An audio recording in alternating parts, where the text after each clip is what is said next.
Assalamualaikum warahmatullahi wabarakatuh. Selamat pagi. Waalaikumsalam warahmatullahi wabarakatuh. Sebelum kita memulai pelajaran, ketua kelasnya silahkan membaca doa dan sebelum kita memulai pelajaran. Nah, sebelum kita memasuki pelajaran, saya absen terlebih dahulu. Pertama, Jumriani. Hadir Pak. Yang kedua, Nuraini. Hadir Pak. Nah, semuanya hadir ya. Nah, silahkan naikkan buku dan pulpennya masing-masing.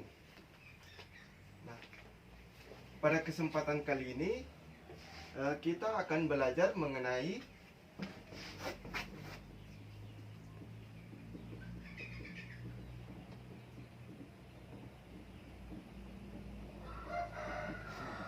kritik dan esai. Nah, pasti kalian sudah pernah mendengar kata kritik dan juga esai. Nah,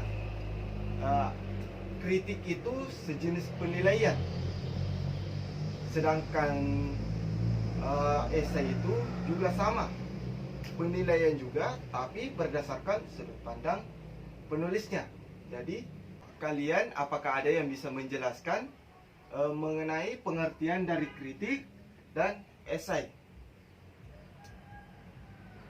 Baik, kalau tidak ada.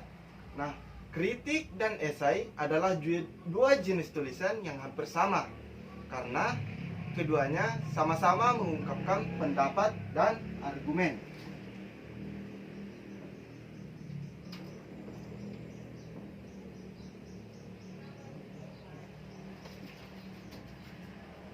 Nah, kita ambil di sini.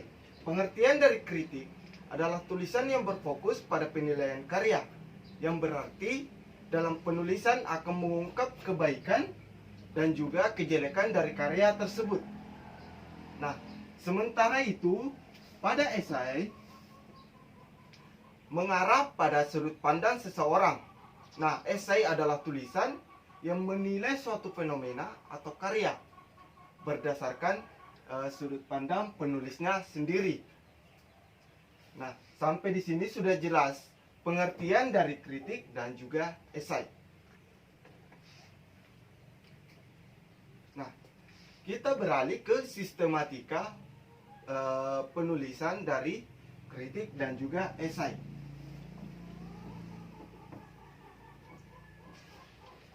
Sistematika penulisan pada esai itu dibagi menjadi 3. Yang pertama itu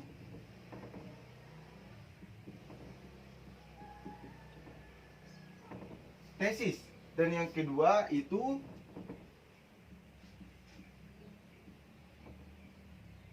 argumen, dan yang ketiga itu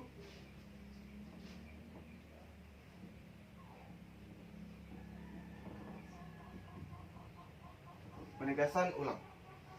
Nah, tesis adalah pendapat atau opini umum.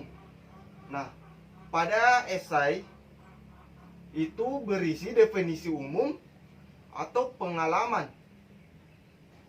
pengenalan isu. Sedangkan pada kritik itu berisi pengenalan dan deskripsi karya. Yang kedua adalah argumen. Argumen atau pendapat. Pada kritik itu bagian ini akan memuat data, fakta, atau teori yang teruji untuk mendukung argumennya. Sedangkan pada esai itu biasanya tidak terlalu banyak menggunakan fakta atau data, karena sifatnya masih memiliki hipotesis baru.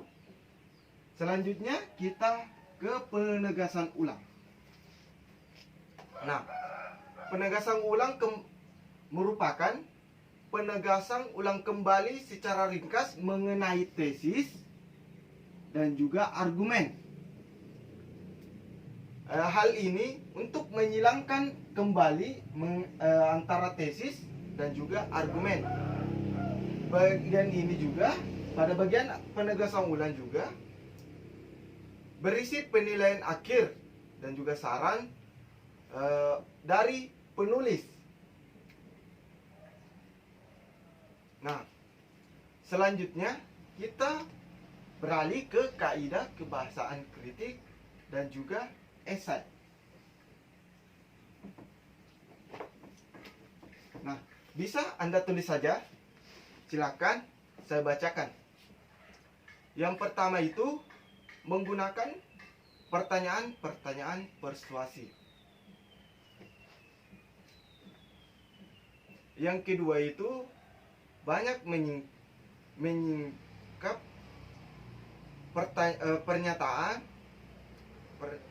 menyatakan fakta untuk mendukung dan membuktikan kebenaran argumentasi penulisnya.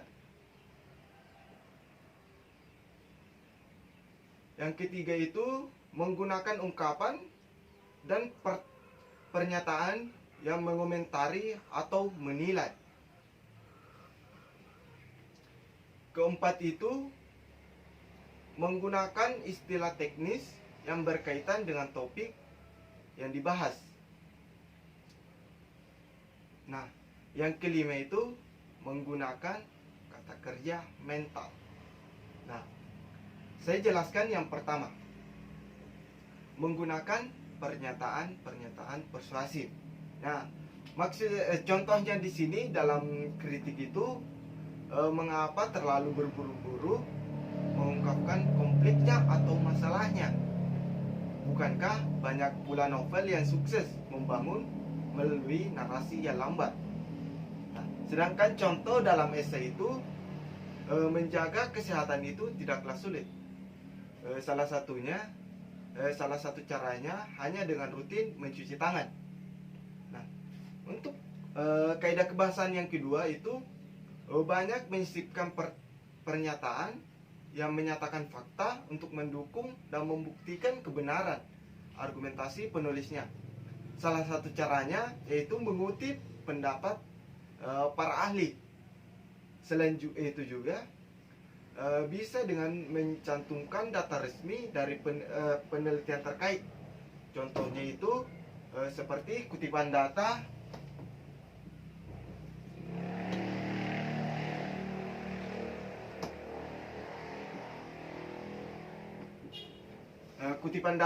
dari WHO untuk situasi pandemi. Contohnya seperti itu. Yang ketiga, contoh kaidah kebahasaan yang ketiga yaitu menggunakan ungkapan atau pernyataan yang mengomentari atau menilai. Contoh dalam kritik,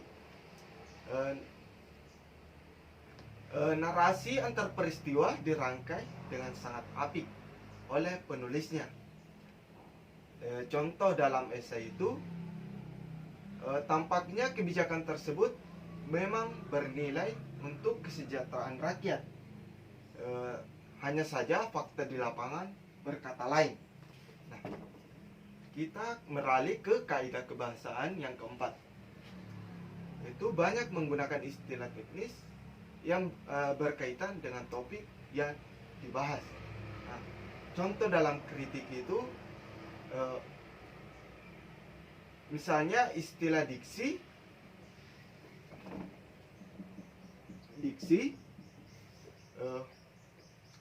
konflik, dan majas. Sedangkan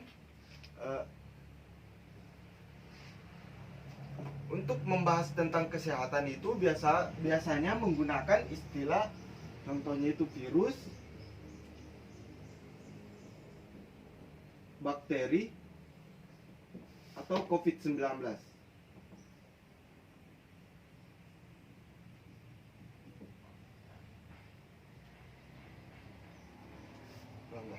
Nah, untuk yang kelima, unsur kebahasannya itu menggunakan kata kerja mental. Nah, contoh kata kerja mental itu yang dapat digunakan itu, yang pertama itu menegaskan.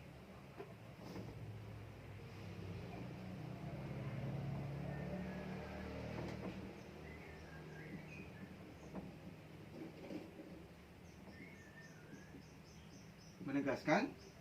Yang kedua itu menentukan.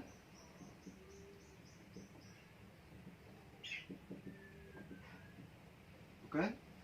Nah, yang ketiga itu memandang.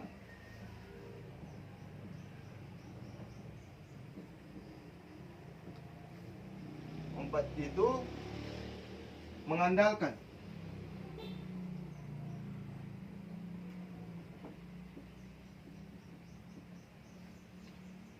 Yang kelima mengidentifikasi.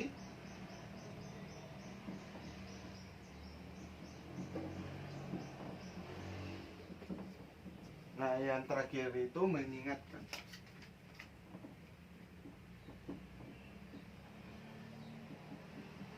Oke. Nah, inilah yang sudah saya jelaskan tadi. Itulah 5 unsur kebahasaan dari kritik dan juga esai. Nah, sampai di sini ada yang ingin ditanyakan?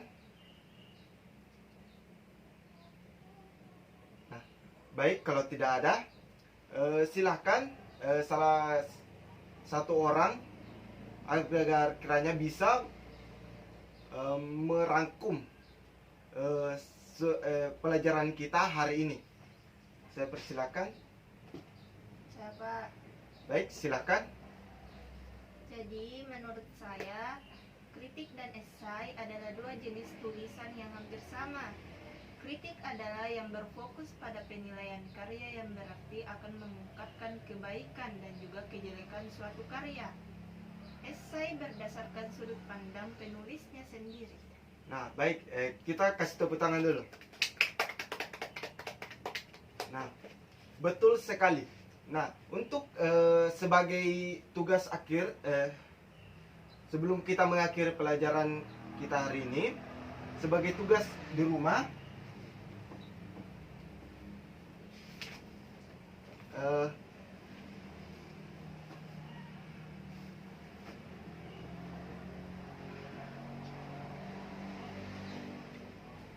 buatlah sebuah kritik.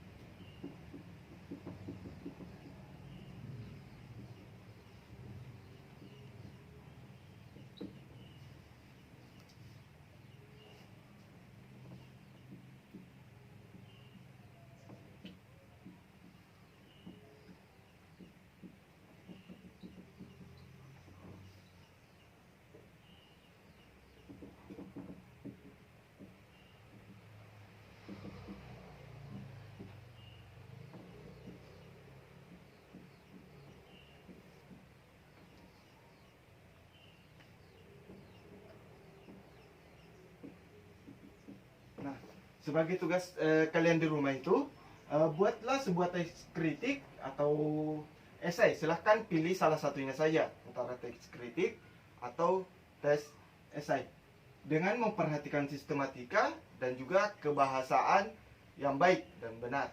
Nah, tugas ini kalian kumpul minggu depan. Nah, sekian pertemuan kita kali ini, dan terima kasih sudah memperhatikan pelajaran dengan baik.